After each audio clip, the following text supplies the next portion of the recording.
അവഗണനയുടെ കൈപ്പേറിയ അനുഭവങ്ങളുടെ കഥയാണ് ഇന്ത്യൻ ടീമിലെ മലയാളി സൂപ്പർ താരം സഞ്ജു സാംസണ് എക്കാലവും പറയാനുള്ളത്. ലഭിക്കുന്ന ഓരോ അവസരങ്ങളിലും മിന്നും പ്രകടനത്തിലൂടെ താൻ നേരിട്ട അവഗണനയ്ക്ക് ബാറ്റ് കൊണ്ട് മറുപടി നൽകാറുണ്ട് ഈ 29-കാരൻ. ദക്ഷിണാഫ്രിക്കെതിരായ ഏകദിന പരമ്പരയിലെ പ്രകടനമായിരുന്നു അതിൽ ഒടുവിലത്തേത്. പാളിലെ ബോളൻ പാർക്ക് സ്റ്റേഡിയത്തിൽ നടന്ന മൂന്നാം ഏകദിനത്തിൽ 108 റൺസാണ് സഞ്ജു അടിച്ചുകൂട്ടിയത്. ഈ സെഞ്ചുറി നേട്ടത്തോടെ ഇന്ത്യക്കായി അന്താരാഷ്ട്ര ക്രിക്കറ്റിൽ സെഞ്ചുറി നേടുന്ന ആദ്യ മലയാളി എന്ന അതുല്യമായ റെക്കോർഡ് സഞ്ജു സ്വന്തമാക്കിയിരുന്നു. ദക്ഷിണാഫ്രിക്കെതിരായ ടെസ്റ്റ് പരമ്പരയ്ക്ക് ശേഷം ഇന്ത്യക്കിനി ജനുവരിയിൽ അഫ്ഗാനിസ്ഥാനെതിരായ T20 പരമ്പരയാണ് ആദ്യം കളിക്കാനുള്ളത്. 3 മത്സരങ്ങളടങ്ങിയ പരമ്പരയിലെ ആദ്യ മാച്ച് ജനുവരി 11 പഞ്ചാബിലാണ് അരങ്ങേറുക. ഈ പരമ്പരയ്ക്കുള്ള ടീമിനെ സെലക്ടർമാർ ഇതുവരെ പ്രഖ്യാപിച്ചിട്ടില്ല. നിലവിൽ ഇന്ത്യയുടെ T20 പ്ലാനിൽ നിന്ന് സഞ്ജു പുറത്താണോ അകത്താണോ എന്ന് ഉറപ്പില്ല. എന്നിരുന്നാലും അഫ്ഗാനിസ്ഥാനെതിരെ സഞ്ജുവിന് അവസരം ലഭിക്കാനാണ് സാധ്യത. നിലവിലെ ഫോമും T20 ടീമിലേക്ക് പരിഗണിക്കാനിരിക്കുന്ന താരങ്ങളുടെ പരിക്കുമാണ് സഞ്ജുവിന് അനുകൂലമാകുന്നത്. അവസരം ലഭിക്കുകയും അത് മുതലെടുക്കുകയും ചെയ്താൽ ഈ വർഷത്തെ T20 ലോകകപ്പിനുള്ള ടീമിലേക്ക് സഞ്ജുവിനെ പരിഗണിച്ചേക്കും. ഇതിനിടയിൽ IPL കൂടി വരാനുണ്ട്. ആസ്ട്രേലിയ, ദക്ഷിണാഫ്രിക്ക ടീമുകൾക്കെതിരെയുള്ള പരമ്പരകളിൽ ടീമിനെ നയിച്ച സൂര്യകുമാർ യാദവ്, ഓപ്പണർ ഋതുരാജ് ഗെയ്ക്വാദ് എന്നിവർ പരിക്കിന്റെ പിടിയിലാണ്. ഇരുവർക്കും അഫ്ഗാനിസ്ഥാനെതിരായ പരമ്പര നഷ്ടമാകും. ഹാർദിക് പാണ്ഡ്യ ഇപ്പോഴും സുഖം പ്രാപിച്ചിട്ടില്ല. മാത്രമല്ല അഫ്ഗാനിസ്ഥാനെതിരെ പല മുതിർന്ന താരങ്ങൾക്കും വിശ്രമം ലഭിച്ചേക്കുമെന്നും റിപ്പോർട്ടുണ്ട്. ഇതൊക്കെയാണ് സഞ്ജുവിന് വഴിയൊരുക്കുന്നത്. മറ്റൊരു കൗതുകകരമായ കാര്യം കൂടിയുണ്ട്. ആരാകും അഫ്ഗാനിസ്ഥാനെതിരെ ഇന്ത്യയെ നയിക്കുക എന്നതാണത്.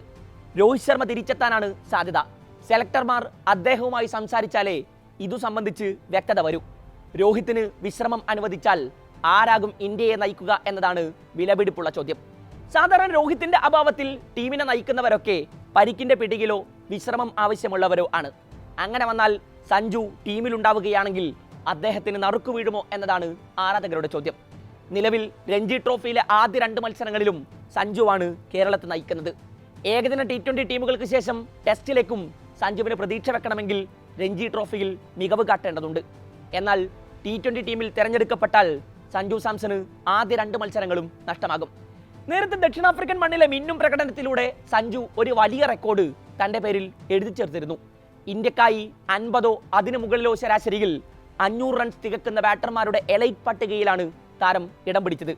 കരിയറിലെ 16ാം ഏകദിനത്തിൽ സെഞ്ചുറി നേട്ടം കൈവരിച്ച സഞ്ജു ഈ ഫോർമാറ്റിൽ മുമ്പ് 50 മുകളിൽ ശരാശരിയിൽ 500 റൺസ് നേടിയ വിരാട് കോഹ്ലി, MS ധോണി, ശുഭ്മാൻ ഗിൽ, KL രാഹുൽ എന്നീ സൂപ്പർ താരങ്ങളുടെ എലൈറ്റ് പട്ടികയിലാണ് ഇടം നേടിയത്.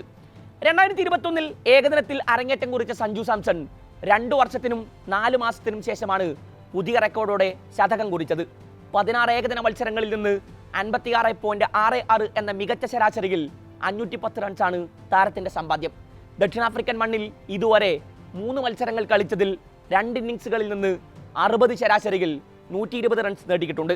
സെഞ്ചുറി പ്രകടനത്തോടെ മറ്റൊരു നേട്ടത്തിലും സഞ്ജു മുത്തമിട്ടു. സച്ചിനും ഗാംഗുലിക്കും ശേഷം പാളിൽ സെഞ്ചുറി നേടുന്ന ആദ്യ ഇന്ത്യക്കാരൻ എന്ന പതക്കമാണ് സഞ്ജു നെഞ്ചിലണിഞ്ഞത്. 2001 ഈ ഗ്രൗണ്ടിൽ സച്ചിൻ ടെണ്ടുൽക്കറും സൗരവ് ഗാംഗുലിയും ഏകദിനത്തിൽ ഇന്ത്യക്കായി സെഞ്ചുറി നേടിയത്. 22 വർഷത്തിന് ശേഷമാണ് ഈ പട്ടികയിൽ സഞ്ജു സാംസൺ തന്റെ പേരെഴുതി ചേർത്തത്.